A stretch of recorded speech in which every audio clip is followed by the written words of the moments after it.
Le Seigneur soit avec vous.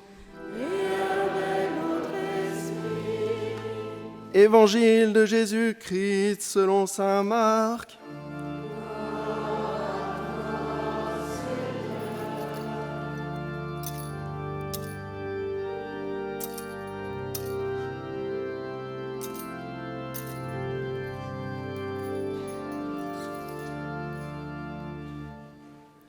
En ce temps-là, un scribe s'avança vers Jésus pour lui demander « Quel est le premier de tous les commandements ?» Jésus lui fit cette réponse « Voici le premier. Écoute, Israël, le Seigneur notre Dieu est l'unique Seigneur. Tu aimeras le Seigneur ton Dieu de tout ton cœur, de toute ton âme, de tout ton esprit et de toute ta force. Et voici le second, tu aimeras ton prochain comme toi-même. Il n'y a pas de commandement plus grand que cela. » Le scribe reprit, « Fort bien, maître, tu as dit vrai, Dieu est l'unique. Il n'y en a pas d'autre que lui. L'aimer de tout son cœur, de toute son intelligence, de toute sa force, et aimer son prochain comme soi-même vaut mieux que toute offrande d'holocauste et de sacrifice. » Jésus, voyant qu'il avait fait une remarque judicieuse, lui dit « Tu n'es pas loin du royaume de Dieu. » Et personne n'osait plus l'interroger. Acclamons la parole de Dieu.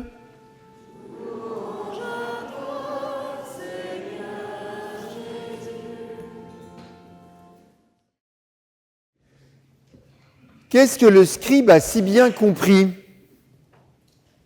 Voilà, les scribes, ça fait partie quand même des intellos de l'époque, des grands spécialistes de la religion juive. Ils savent ce qu'il faut faire, pas faire, blabla, poète, etc., etc.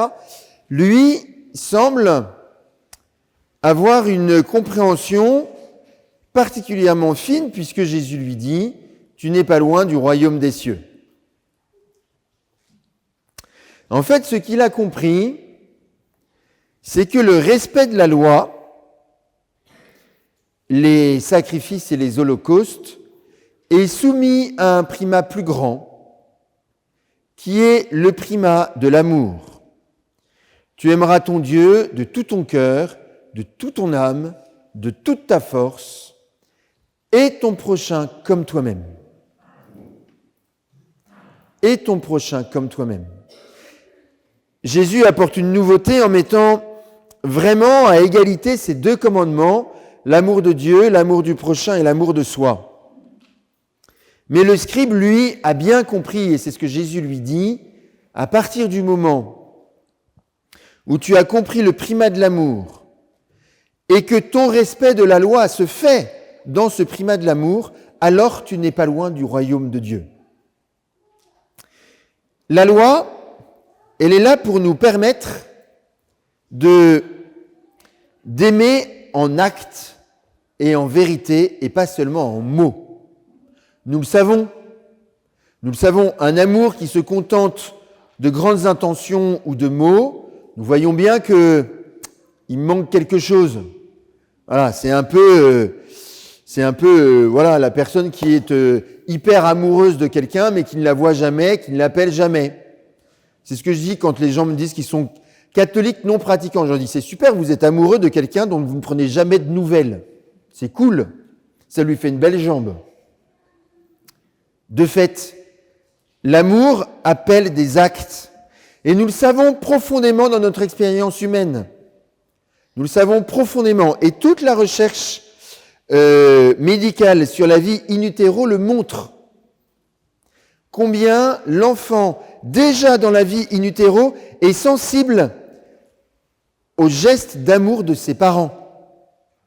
Combien petit à petit, déjà à quelques mois seulement de vie in utero, il reconnaît la voix de ses parents. Combien il est influencé par l'ambiance qui l'entoure. S'il est pacifique ou au contraire plutôt difficile, que sais-je encore, s'il est aimante ou pas. Et plus encore, évidemment, une fois que l'enfant est né, il reconnaît dans les actes de ses parents autant de signes d'amour. Et nous savons bien que, vous êtes mieux placé que moi pour le dire d'ailleurs, que de fait, on n'aimerait pas ses enfants, sans doute que nous ne leur consacrerions pas autant d'énergie. Je me trompe ? Voilà. L'amour se vit en actes. Voilà, il passe par des actes, et par des paroles bien sûr, et par des actes. La loi, déjà dans l'Ancien Testament, elle est là pour permettre que cet amour se concrétise, soit posé en acte, voilà, et que ainsi il puisse se déployer, grandir. Et dès lors, dans ces deux commandements que Jésus met à égalité, il nous rappelle que l'amour se vit en actes. Et en même temps, il y a quelque chose de nouveau, puisque je vous le disais, Jésus met à égalité l'amour de Dieu et l'amour du prochain et de soi-même. C'est-à-dire qu'il nous fait découvrir que ici-bas, nous avons à notre niveau à nous une trinité amoureuse à vivre.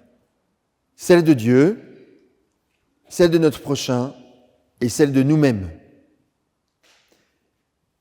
Trinité qui fait évidemment étonnamment écho à ce Dieu unique, Père, Fils et Saint-Esprit dont nous savons qu'il est totalement amour.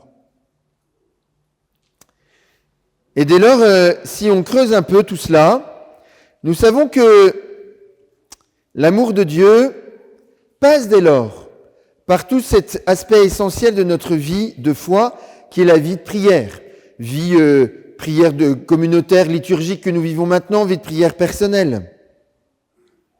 Nous savons que, dès lors, cet autre essentiel que nous avons à vivre, de la charité, de la fraternité, sont autant de gestes d'amour vis-à-vis de notre prochain. Vis-à-vis de nous-mêmes, il y a quelque chose qui, à mon avis, n'est pas assez présent dans l'enseignement de la foi. C'est la nécessaire estime de nous-mêmes. Je vous invite à apprendre par cœur le verset 14 du psaume 138 et à vous le répéter tous les matins devant votre glace. « Je te rends grâce, Seigneur, pour la merveille que je suis. » Non mais c'est vrai, hein ? Faut le dire, faut se le dire. Je te rends grâce, surtout avec notre tête du matin, là, pas réveillée, où vraiment on fait envie à personne et surtout pas à nous-mêmes. Je te rends grâce, Seigneur, pour la merveille que je suis.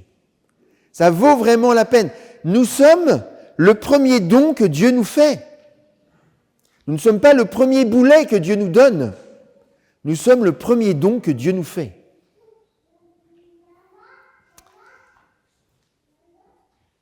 La question qui se pose maintenant, c'est, ok, on a l'amour de Dieu qui s'exprime dans la vie de prière, l'amour du prochain qui s'exprime dans la charité et la fraternité, l'amour de soi qui s'exprime dans l'estime de soi, ok. Donc j'ai 3 silos en face de moi, parfaitement imperméables les uns par rapport aux autres. Mais en fait, si le Christ, dans l'Évangile, met ces 2 commandements sur un pied d'égalité, tout en respectant le primat de l'amour de Dieu, pas pour rien qu'il le cite en premier,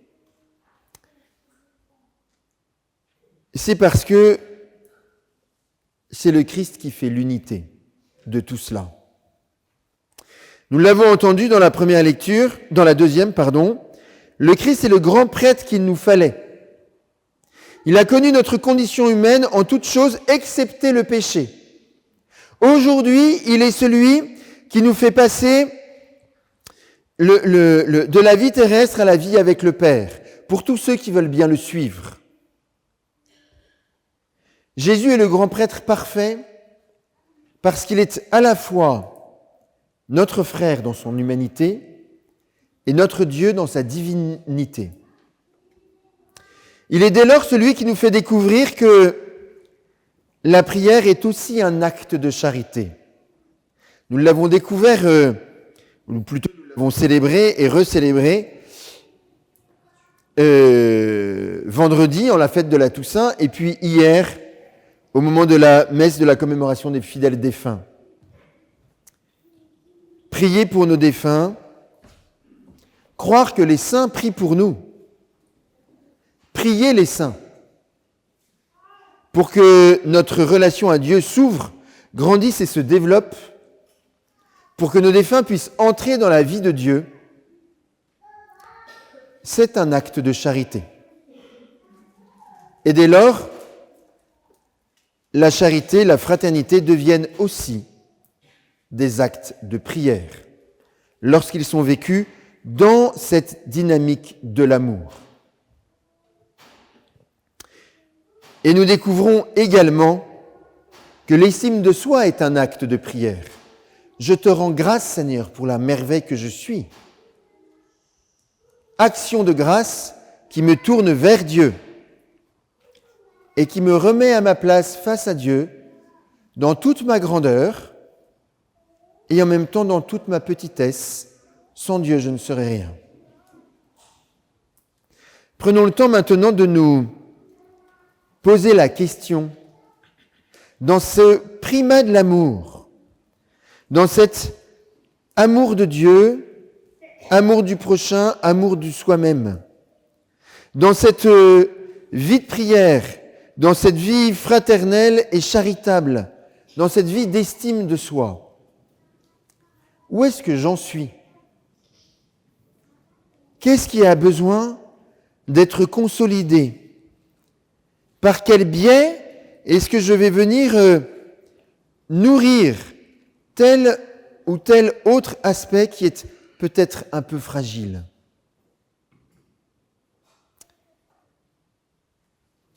Vivons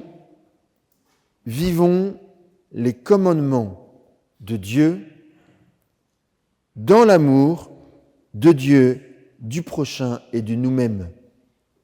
Ainsi, dès maintenant, nous ne serons pas loin du royaume de Dieu.